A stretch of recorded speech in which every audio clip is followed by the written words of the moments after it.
Okay. So welcome everybody. This is an event being presented by the Hamptons Observatory and Cornell Cooperative Extension of Suffolk County. I'm Augie Ruchtishel, the Clean Energy Coordinator at Cornell Cooperative Extension of Suffolk County. I want to tell you a little bit about Cornell Cooperative Extension of Suffolk County. For those of you who have not heard of it, we are a not-for-profit community education agency. We were established in 1917.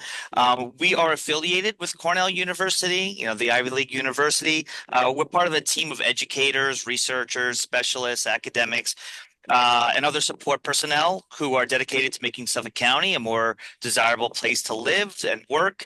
Our professional team helps preserve our county's vast heritage, protect our ecosystem, support our local farmers and fishermen and fisher people, and provide our youth with opportunities for community service and research-based education in science, technology, engineering, and math. My role is affiliated with the Long Island Clean Energy Hub. This is a new hub that is meant to help homeowners, small businesses, not-for-profits do energy efficiency improvements and/or renewable energy improvements at their home, at their business. We want to make sure that that individual, that business is taking advantage of all the tax credits and incentives and rebates that are out there in this space. We want to make it as least administratively burdensome as possible, and we want to ease the state's transition to meet its global climate goals. So that's why this is a great kind of speaker that we're delighted to be partnering with the Hamptons Observatory on. So the Hamptons Observatory is based out in East Hampton, New York. It was established in 2005 to foster interest in science, particularly astronomy. Through its educational programming, it offers all of its public programs free of charge, although donations are much appreciated, so that everyone has the opportunity to learn about and enjoy the wonders of their universe. And you could find more information on their website at hamptonsobservatory.org. And maybe Donna, if you want to put that perhaps in the chat box, though I'm not sure if people have access to it. We are going to be fielding questions at the end of this presentation, and after I introduce Marco, there's a Q&A section where you could put those questions, and we will address them at the end of the presentation, which we hope will take about 45 minutes, and leave some time for Q&A at the end to really explore and talk about the technology that Marco is developing. So our speaker today is Marco Ghivarello, an engineer, an entrepreneur with significant contributions to the automotive, aeronautics, and energy sectors. He managed MG Design SRL from 2001 to 2006 and has owned Giva Progettazione since 2006. With over 70,000 hours of professional experience, Marco is a leading innovator in airborne wind energy, also known as AWE, holding 12 patents, 6 of which are related to AWE, and several more pending. His engineering background and practical expertise, supported by his diploma in aeronautics and licenses in glider and paraglider piloting, has positioned him as a critical thinker in the AWE community, often challenging traditional academic approaches with practical solutions. His work includes numerous technical publications and involvement in endeavors such as the Watchdog Project, which are 2 custom AWE wings and an innovative paramotor for motorized paragliders, demonstrating his dedication to advancing engineering solutions. And he is based in Turin, Italy. And now I will turn it over to Marco, who will talk about his technologies and his company, and we will again field questions at the end. So please put them in the Q&A. Marco, please take it away. Okay, thanks to all the organizers for this opportunity, super opportunity for me. And I'm ready to start when you want. Okay, today we will discuss about the Airborne Wind Energy technology. That is one of most promising, but also challenging about the whole panorama of the new technology. This technology uses wings for convert the kinetic energy of the wings in electricity by width of generators. You see the pointer? No, maybe no. We do. Now we do. Yes. Okay. Achieving very stunning performance in the renewable energy. Today agenda, I will give some flash about what is Airborne Wind Energy technology. Then we will speak of the interface, the role of Airborne Wind Energy in the green transition. And finally, I will introduce our research project that is named KGM1 and is trying to define a new path in Airborne Wind Energy. Really hope to be enough clear and not too boring also, because you have understood my English is super bad. Let's start. What is Airborne Wind Energy technology? Let's see the left image. You see the normal wind tower. In the left side or left image, you see a Airborne Wind Energy device. Both are in the size of 100 kilowatts. As you see in the right image, there is a container that is containing the generator. You can see in the sky the kite that is flying, and in the schema, on the ground, the generator. Then there is a cable. There are the device for the control of the kite, and the kite that is flying on the sky. What is that appear immediately by comparing the two different technology is the dimension of the MEng, because if you see the square in red, the MEng in comparison to the wind tower is very, very little. And instead in the right image is a totally different geometry dimension. No? And as you can see, is possible to save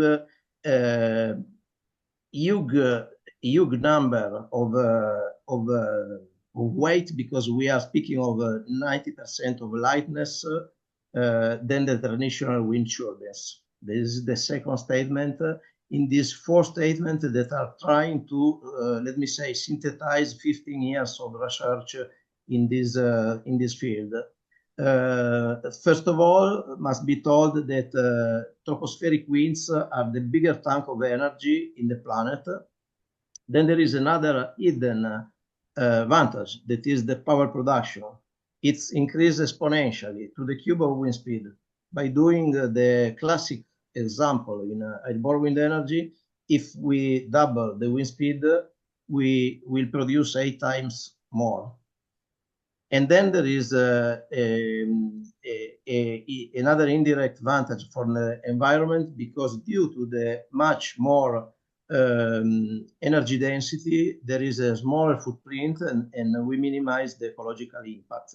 You can imagine something like make disappear the external part of the blade in a normal wind power, and magically transform it in a wing connected by the ground with via cable, and this wing fly with a particular path, and this is the magical transformation of a wind tower in a Airborne Wind Energy device. It's easy to understand that there is a totally different dimension and weight and so on, and also other effects.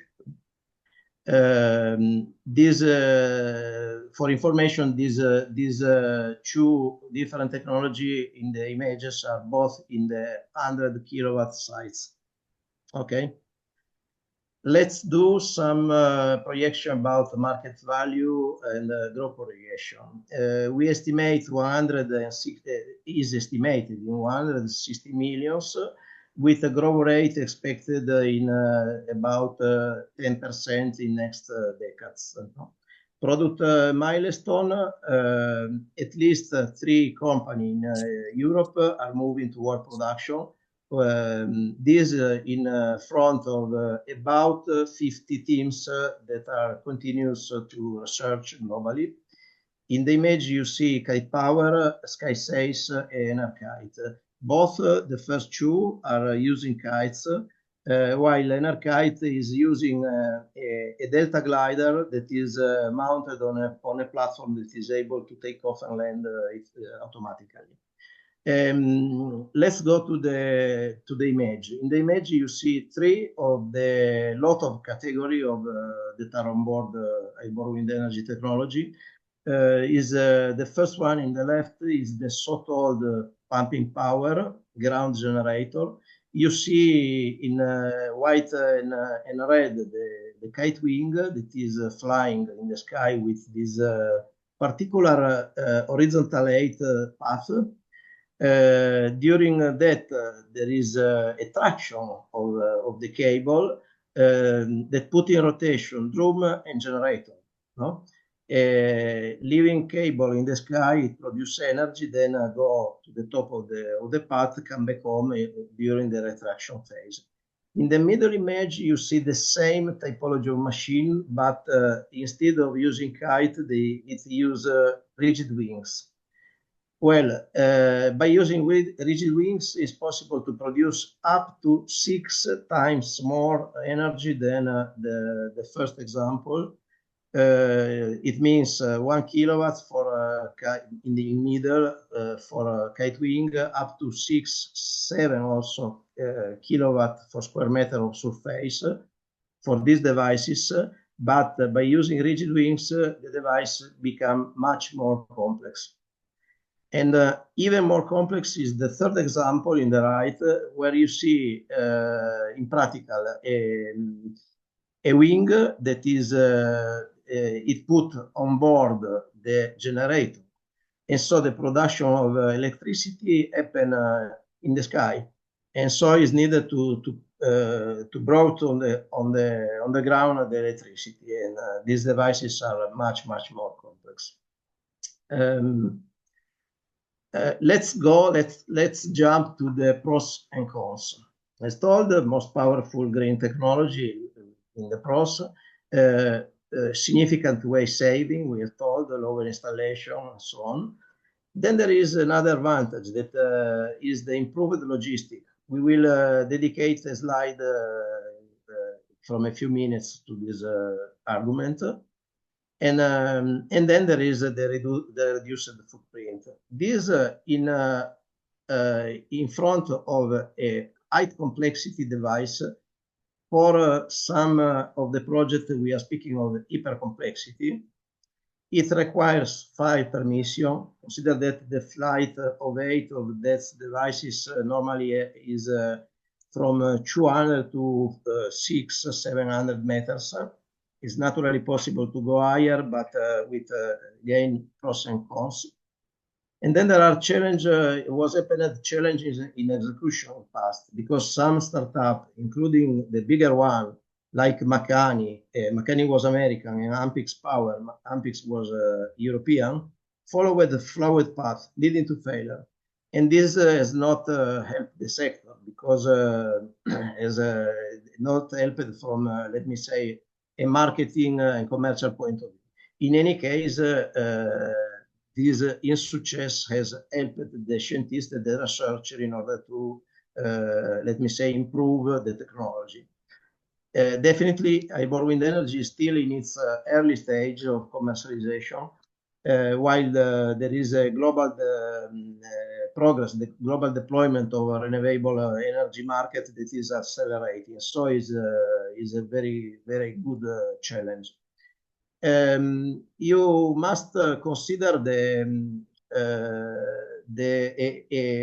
Airborne Wind Energy machine like, let me say, industrial robot. Industrial robot that is the pilot, is the driver of the wing, no? And in order to achieve a robust design, this operation in the square, you see, must be performed in any kind of condition. Launch, that is the takeoff, then transition to crosswind, response to gust, that are properly phases of the flight. where we have a lot of not linear condition, mathematical condition for the programming of the automatic control. That is not easy. And then the landing. And last but not least, but not least, the insurance topic that are another variable, sometimes hidden, but is a variable. Then let's go to the second argument, climate have as a climate mitigation and SG tools. For SG, we mean environment, social, and government. No, these are new instruments born in order to, let me say, to improve the condition of the new firms and the new technology for the next decades, no? In order to standardize it, to try to run toward a better world, let me say. In a such context, Airborne Wind Energy offers scalable energy solutions that address both environment and social challenge. This by using, we're told, up to 90% less of steel and also concrete. No? So lowering environment impact compared to the conventional wind farm.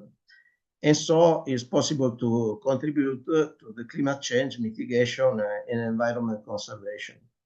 About the huge saving of steel, let me do an example of the old businessman that was, how to say in English, was considering a good affair in base of how much steel was possible to save. No? And here the numbers are very, very important. This chapter is, from my point of view, one of the focus of Airborne Wind Energy. If you see this image that represents a huge blade related to the a huge wind turbine, we are speaking of a megawatt. And if you consider that is needed to move along the street 3 of these blades for each wind tower, you can easily understand how is possible. The statement that is in the square in the left, Airborne Wind Energy improve logistics, offering clear advantages in terms of size, weight, and cost. If you see the lower image, you see a container that is normally used for transport Airborne Wind Energy devices.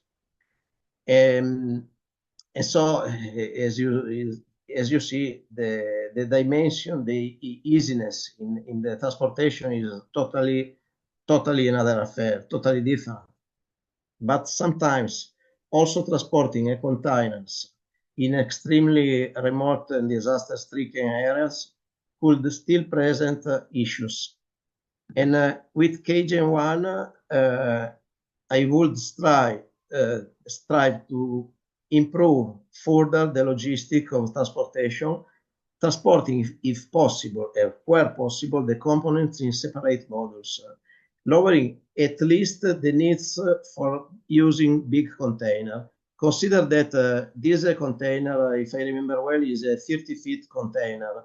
The weight of this object is 3 to 4 tons. I remember 3 tons. No? This in front of a weight of a machine of maybe 1.5 tons. No? And I think that it's possible to do a little bit better, further improving the logistics.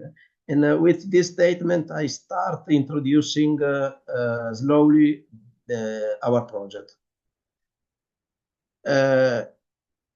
Enhancing resilience with Airborne Wind Energy. When I think about resilience, I think about off-grid power, because AVE deliver sustainable energy also to remote areas where traditional wind turbines are not practical, so boosting the resilience to the climate change.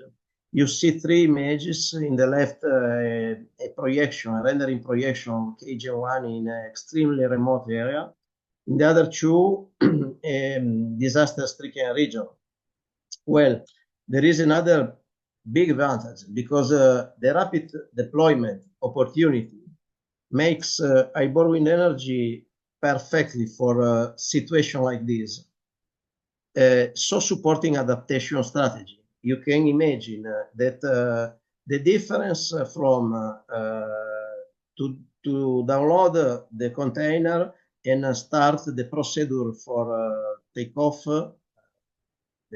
the wing instead of installing a huge wind turbine are totally different. KGM1 is targeting this scenario as primary scenario. Relating to the scalability, expanding Airborne Wind Energy on global scale will increase the access to renewable energy, both in developing countries, so closing the energy gap and raising global well-being, as well as in country development. No?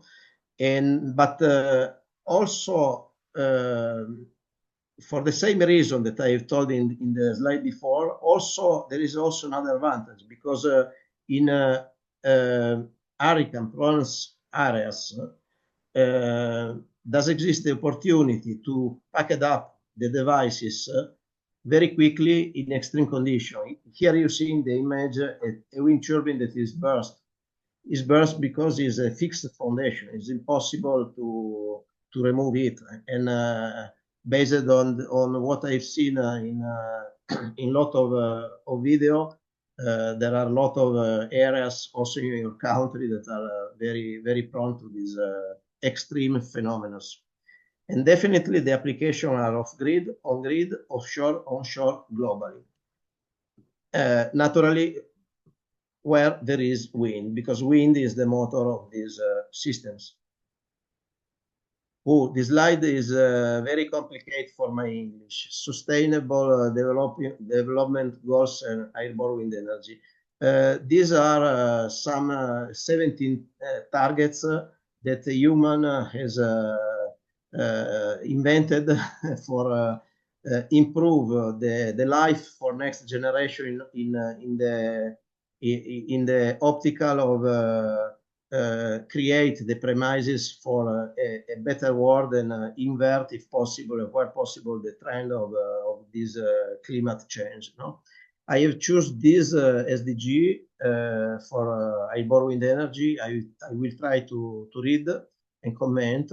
For sure, SDG 7 is the focus because it's the production of energy. It's a focus on Airborne Wind Energy. 8, decent work, economic growth. By supporting the green transition, it's possible to create new jobs, drive investment in tech and so. 9, industry is indirectly boosted the industry development, but also the transportation sector.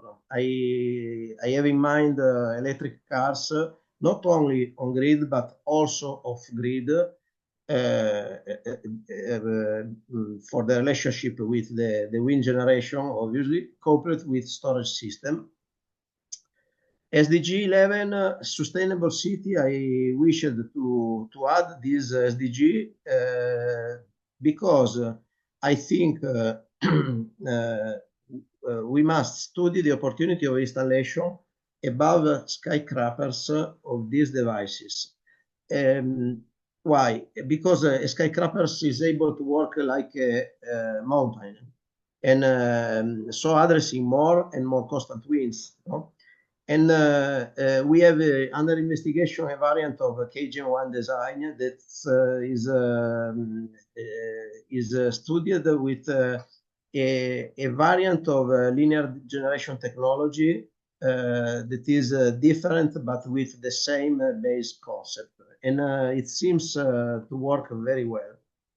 SDG 13, climate action, providing zero emission energy and enhancing climate resilience is this the target. 15, life on land by reducing the need of land intensive energy infrastructure, it helps protect ecosystem. Here I can do an example. By thinking about a solar panel solar panel farm, think about how much watt is able to produce one solar panel, 250, maybe 300 watts per square meter. This in front, in the phase 2, 1 to 6 kilowatt per square meter of wind surface of a wind energy device, Airborne Wind Energy device. So there is a huge difference, and so from this born the reducing of the need of the land intensive infrastructure.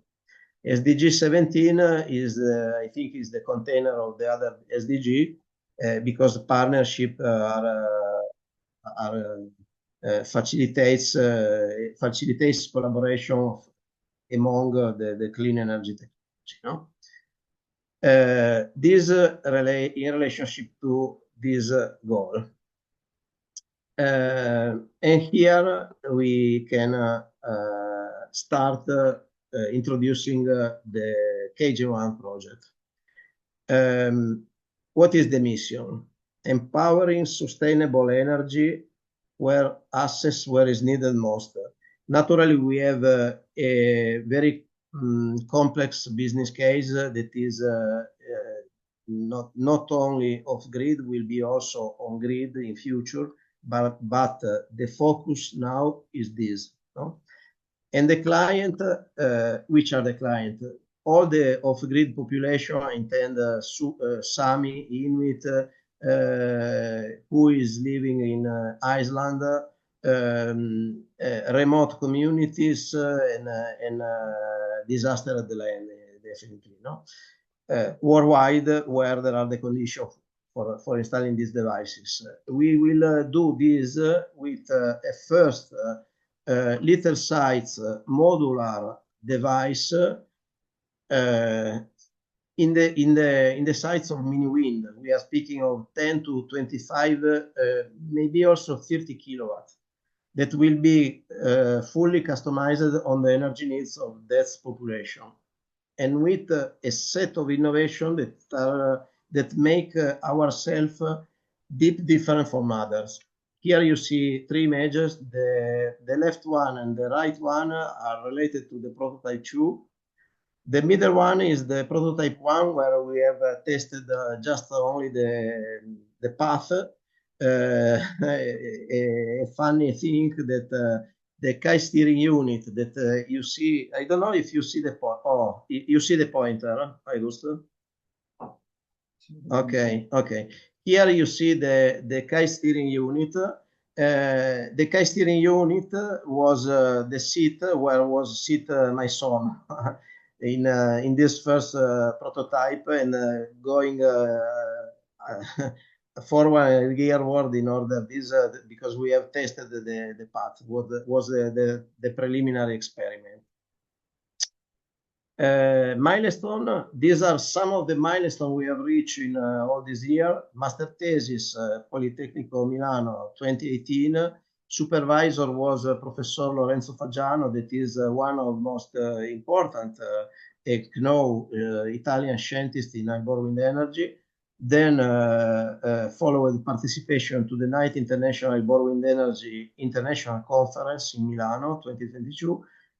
TU Delft web reference publication, then participation in Startup Sauna in Expo, very cold for 1 month.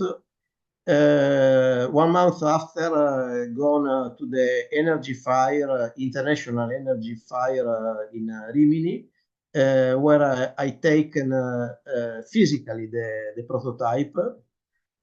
Member of the Solar Impulse Foundation since from, if I remember well, 2019, but only this in the middle of this year we were labeled as an efficient solution. That was a inner standardized process that they have, not so easy. Consider that Solar Impulse is maybe the bigger foundation in the world, with probably 1,700 firms worldwide. Linear generation system that are starting from this year to become a new airborne wind energy category, because we have I just switch. I have done a little help with Giva, a little help to this work. This huge work was done from Politecnico of Milan and TU Delft, from two scientists. This in order to, let me say, to standardize and to detect the economical model for standardize the sector, like as the wind turbine. And then article, interview, and publication. I want to close with the compliment of Joan Pechet, that is the founder and CEO of Kite Power. I'm very, very proud of this. The Kite Power is one of the most bigger reality in AVE we have in Europe now. That is growing is growing to scale up the machine up to 100 kilowatts. But how does it work? This technology. You see this pretty girl that is kiting, is jumping, and the statement can be: a linear generator work like a surfer who is kiting. It is a super easy concept. It is not so easy to assimilate, to understand maybe the technology. Before to switch to explain this graph, I want to switch to the next slide and show you better the prototype 2. Here you see the image of the test, a photo and the rendering, and try to explain the fundamental characteristic of this technology. First of all, linear run. Typology belongs to the typology of ground generator system. You see the, just a moment, you see the generator on the top here, and so on the ground. 3 tether, it means 2 tethers for 2 controls for steering, 1 controls for the powering. Short work cycle at a constant height. I'm speaking of 1.1 meters of run of the sled. The sled is the kite steering unit, is this object. This object is the driver of the kite, where there are the servo controls, sensors, and so on. It fly at constant height. What it means? It means that we do not release cable for hundreds of meters. We stay there with the cable length is constant. We fly below 100 meters. It means no permission, or in any case less constraint related to the permission of flight. That is a great advantage.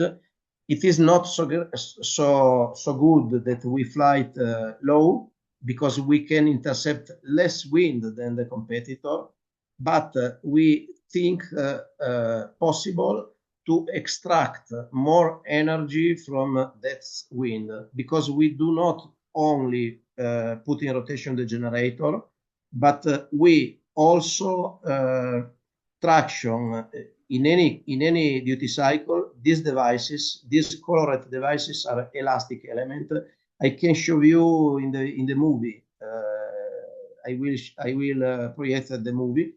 This elastic element during any active cycle will be pushed forward and accumulate. They accumulate potential energy.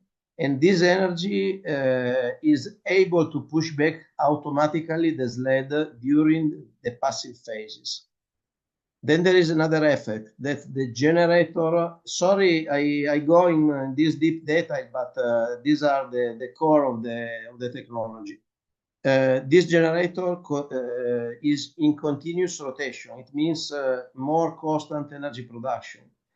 Is in continuous rotation because we have this super short duty cycle is able to have the duty cycle in a few seconds, no?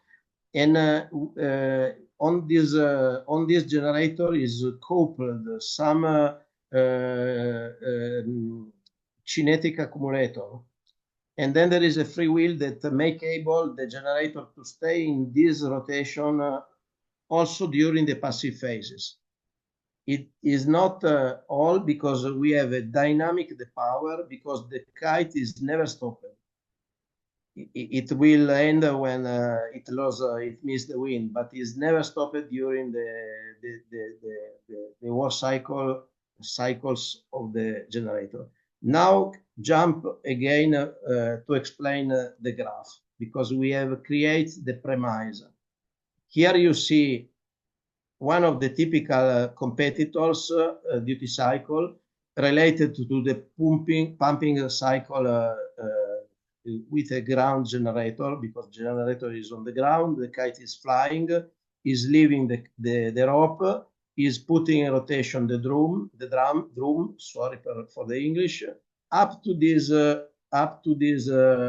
height, that is the maximum height reached.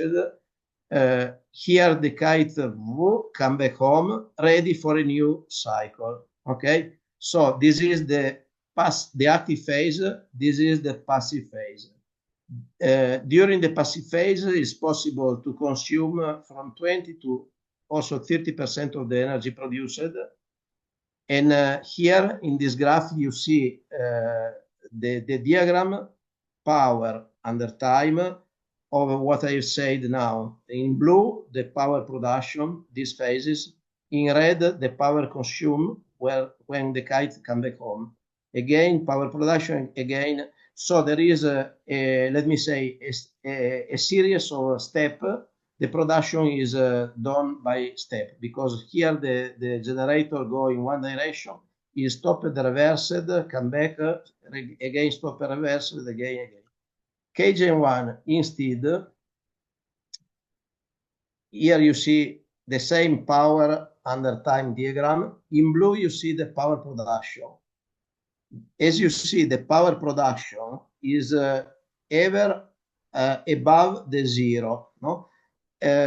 Moreover, here you see a period of 20 seconds. This is a graph done by the graphic user interface that Sandro has done. No, is the only electronic device of the machine.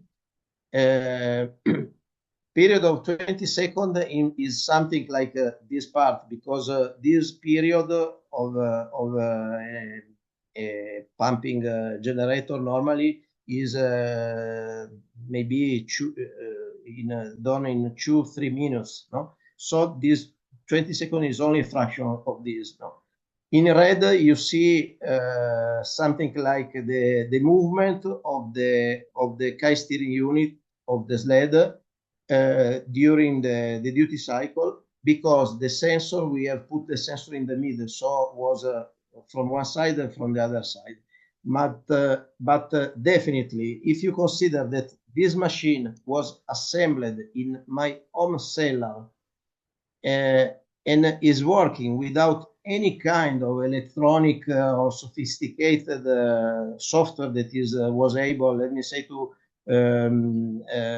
improve the duty cycle, is just only mechanical and the flight of the kite.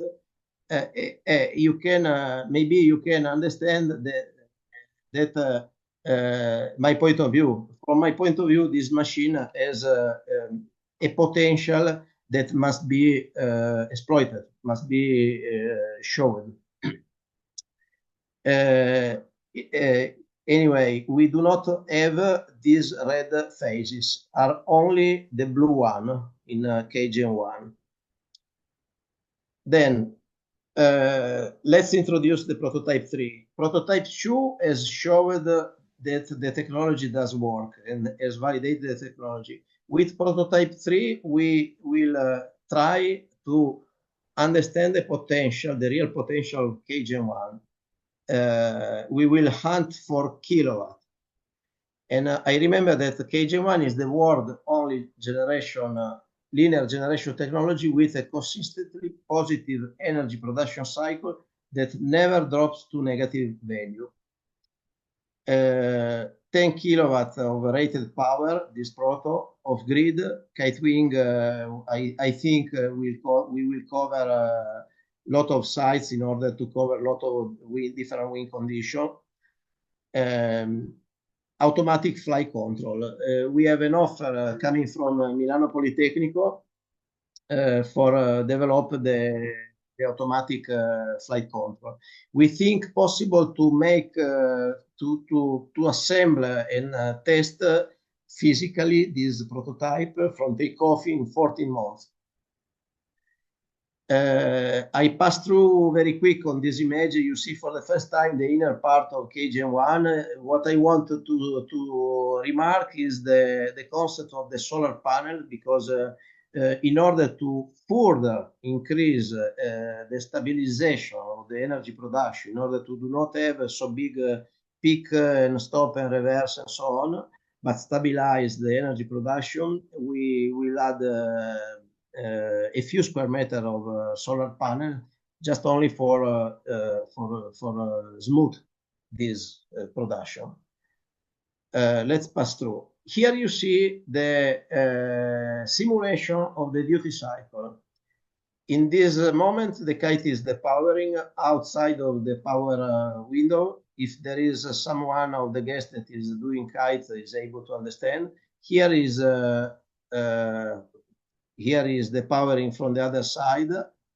Look at on the sled. Here is jumping in the positive phases and it produce.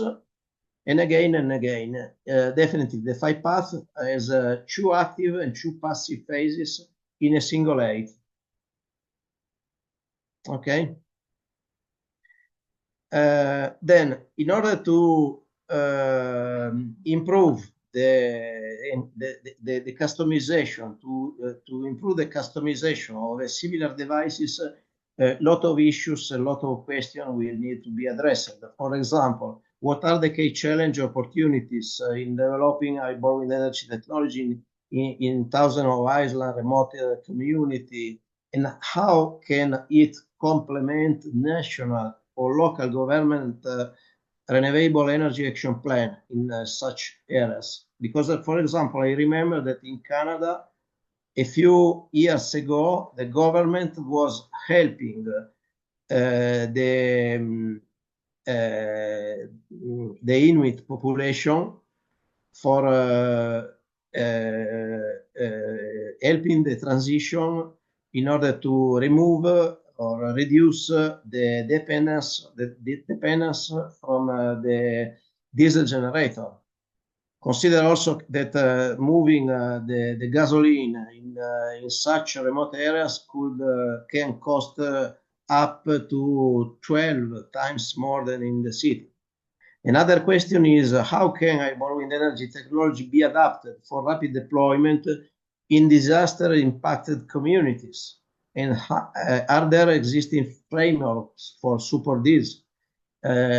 One example could be the first one that I have in mind could be, okay, I need to customize perfectly the device, the 20 kilowatt device for an usage that make it able to be downloaded from the truck with only 2 persons. And so in such case, I need to study a subassembly device that make able the device to perform this operation.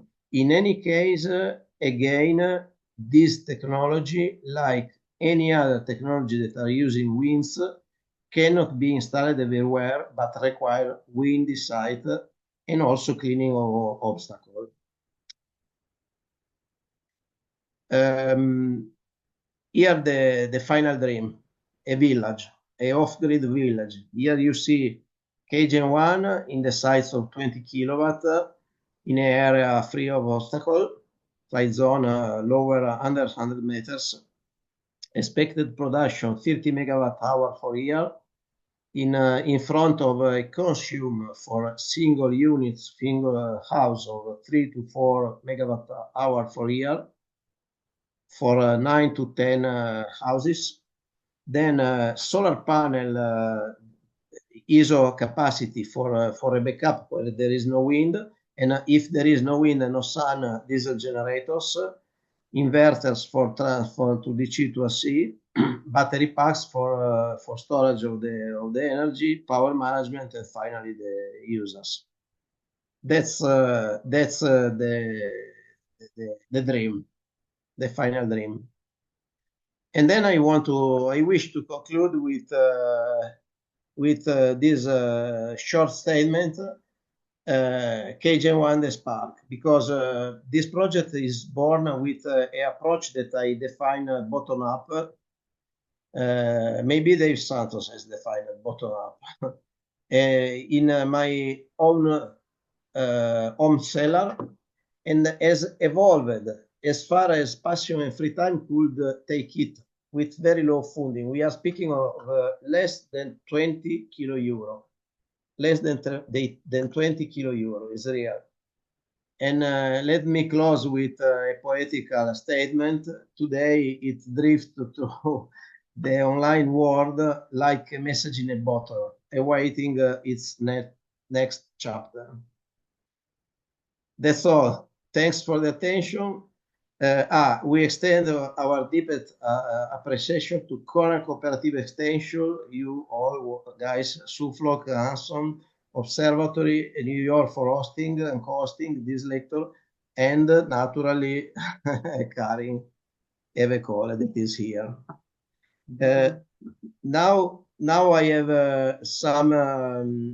I have some slides added in the backup for eventual question. Please, guys, be slow because I'm not so able with English. No problem, Marco. So I've asked people to submit their questions in the Q&A. We do have some, and I will ask the questions on their behalf. One of the questions was about potential interference with flight patterns. So how are you preventing interference? They mentioned specifically like animals like birds, but also things like man-made craft like kites or drones. Are there steps that need to be taken to prevent interference with those sort of airborne, natural, or artificial objects? Yeah, for sure, like any kind of other similar machines, but below them, because we fly low and we have also less, let me say, less cable, no? Please pass me this example. A bit more than a kite for kids is not true naturally, but we do not fly so high because we hope be possible to install to detect to broad to catch more energy from the air by other ways than not only flying high. If I have understood well your question. Yeah, I believe so. And then, sorry, and then to conclude, I know I fly with a paraglider and glider. I know that now there are also drones that are a big question in the also for any kind of pilot, no? But we have, for example, in the paraglider, we have some application on the phone, directly on the phone, that are able to detect them. And in any case, I suppose that there should be necessary to have, let me say, permission of flight, but not real NOTAMs, like as for bigger machines. And also, I conclude, and also flying in the off-grid country, this represents a easy entry in the market of Airborne Wind Energy, a entry in the door service, because it's easier to cover their needs without so much permissions, I think. Okay, thank you. The next question, we have is about minimum wind speeds for the technology to work effectively. And I will add, is there a maximum wind speed? You mentioned that you would need to disassemble, the technology under hurricane conditions. But do you know yet what the minimum wind speed you need for it to deploy effectively, and what would be a concerning maximum wind speed? For sure. If I have understood the question, you mean the cut-in and cut-off, no? That are the lower wind where it's possible to start produce or Yes. take off, and the maximum one. The maximum one must be detected because of the fact that the prototype 3 will be solve all these questions, a lot of questions.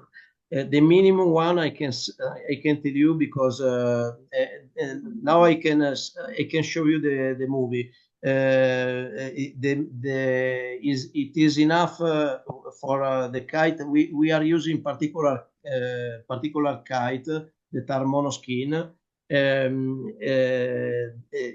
Is needed just only 3 meters per second for stay alive in the sky. Then there is the chapter of durability, is another chapter, but is wonderful. If you want, before to do other question, I can show the movie. Yes, please. Okay. Here you see the elastic elements and the machine. Consider that this test was done in Piedmont, in Santa Elisabetta, in the takeoff of glider, in a super rough and super bad condition. We have taken some snow also, and the wind has changed a lot of time and also reversed. And the middle of the wind we have detected, look now, the kite is alive. Here the wind is gone maybe under 10 kilometers per hour, for sure. Here you see the duty cycle. Look at the energy, also with low wind. These kites are used in the kite surf. We use also for paraglide.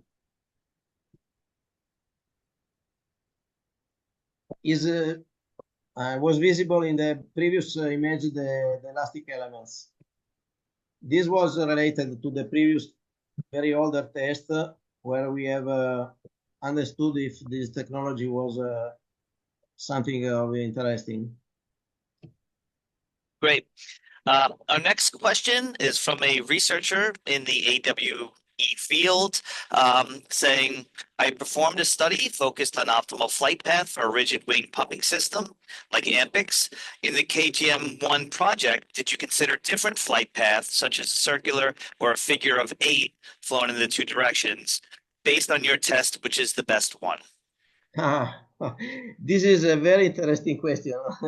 I am in contact with Christian Havel, that has realized a super interesting mechanical device that is able to, if I understood well, to perform circular path also. I don't know. I really don't know. I will be super interested in test in order to better understand. In any case, what I can show you in order to try at least to give you an explanation is this. This is very rough example of the duty cycle. Consider that when the kite is there, is out of the window, the power window, and so in this configuration, and also in the opposite side, also in this configuration, the kite lost traction and make possible the return automatically of the sled. If the kite continues to rotate, I don't know. It must be introduced a variant of this device that is not this device, but is the previous one, the version that was related to the master thesis. That was a little bit different. But the power maneuvers, this dynamic, the power maneuvers, I think can be done, performed only with the 8. Okay, we have a couple more questions coming in, which is great. Can you please explain, I will say, elaborate what the advantages of your linear power takeoff is over the common rotational drum generator module? I don't understand, just a moment. Can you repeat, please, Agosto? Yes, I know you did talk a little bit about the advantages of your linear power takeoff.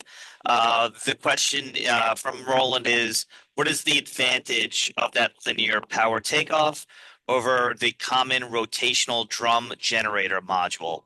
And maybe if you need more explanation, maybe I would ask Roland to perhaps elaborate in the Q&A if that's okay. Quali sono i vantaggi di quello lineare rispetto a quello che svolgi? Because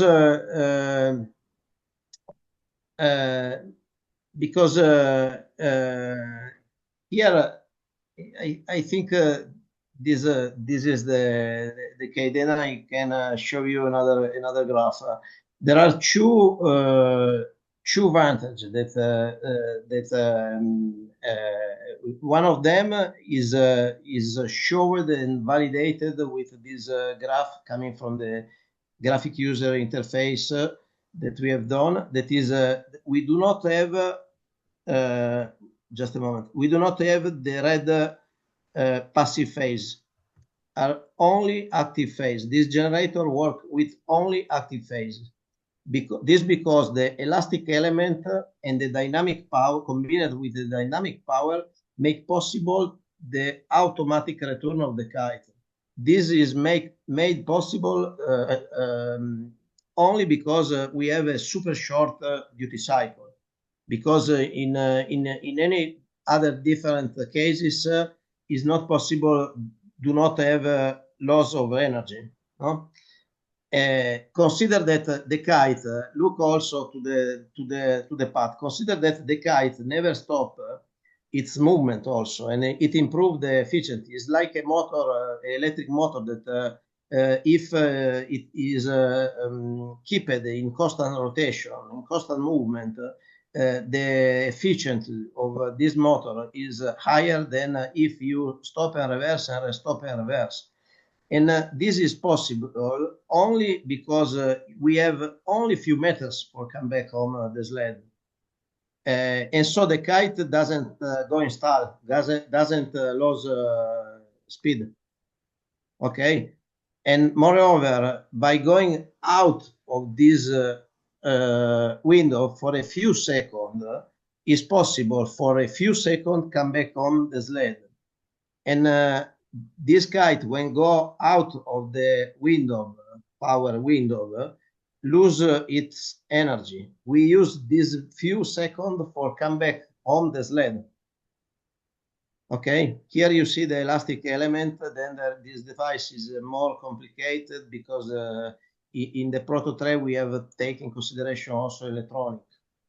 But definitely is this. Then I want to show you the other advantage that that must be shown with the prototype 3 because I don't know. I have only validated the technology, but the work of prototype 3 is this. Because you know, in the diagram power time, the area under this curve, this green curve, this is a typical pumping duty cycle. This is my simulation that I was done years ago. No, in a typical in this power time diagram, the area under this green projection is the energy. And if I increase so much the number of duty cycle, what's happened? Happened that I increase the area. And the projection are very, very, very interesting. I don't want to give number, but are very, very interesting.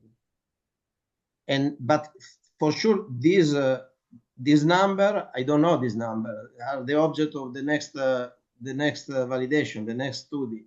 I only can be sure of one thing, that we do not lose energy during the passive phases. So we do not have, just now with the super rough prototype, we do not have these phases. I think is a good result. This. Great. I don't know if I have answered. Yes, I think you did. Roland will let us know if you did not. I do, and we can return to him gladly. Dave Santos has a nice question for you. How much funding do you need to develop prototype 3? $500,000 for close this prototype in 40 months. What was that number again? Sorry? What was the number again? $500,000, so euro. $500,000. Okay, Yeah. in euros. No problem. Nicola Rossi, who is our researcher in AWE, says, does the kite have a variable angle of attachment? No. I guess Yeah, no. no. Yeah, yes or not.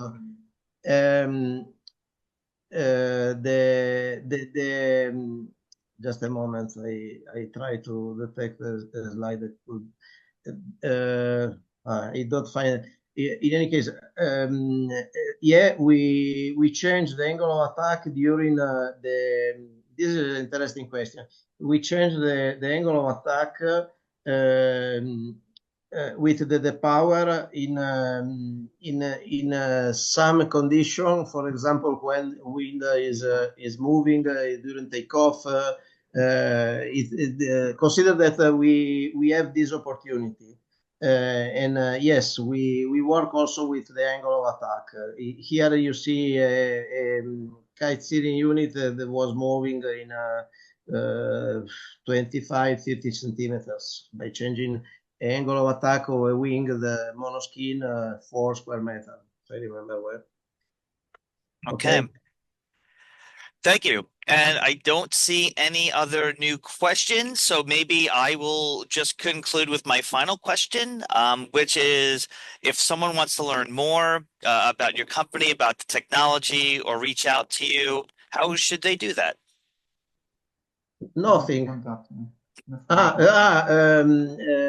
We Giva progettazione CAD is in the web. If you write on the web Marco Ghivarello, you will obtain the website of Giva. Here there is the telephone number, and then it's possible to contact me by mail. LinkedIn page, yes, my son has suggested me LinkedIn page. LinkedIn page is general. Then there is my LinkedIn profile. It's possible to write me any kind of question. I'm very happy to answer. I'm proud to be here today. Consider that my approach is being out of a university and research center was practical. But I think that these are real results that, for my point of view, is for sure my point of view. But for my point of view, this graph is needed to be investigated further. Okay. Well, if there are people out there that want to give you money, I want to make sure they can reach you or collaborate on research and develop the ideas further, because it's exciting technologies. So I think we will wrap there. I did put in the chat box. Karen had provided me her email to put in there, and Marco's as well. And there will be a recording of this webinar, which I believe the Hamptons Observatory will share with folks at the end of the recording in the near future. And yes, I'd like to thank Marco and your team for your time today and the very detailed and exciting presentation you gave. Your English is just fine. It's certainly better. Us Americans, we don't speak any second languages, so you are a rock star as far as we're concerned. And thank you, everyone who made some time to join us today. Thank you to you and all the participants. I'm very proud, I repeat. Thank you. Bye-bye. Thanks, everyone. Have a great day. Ciao.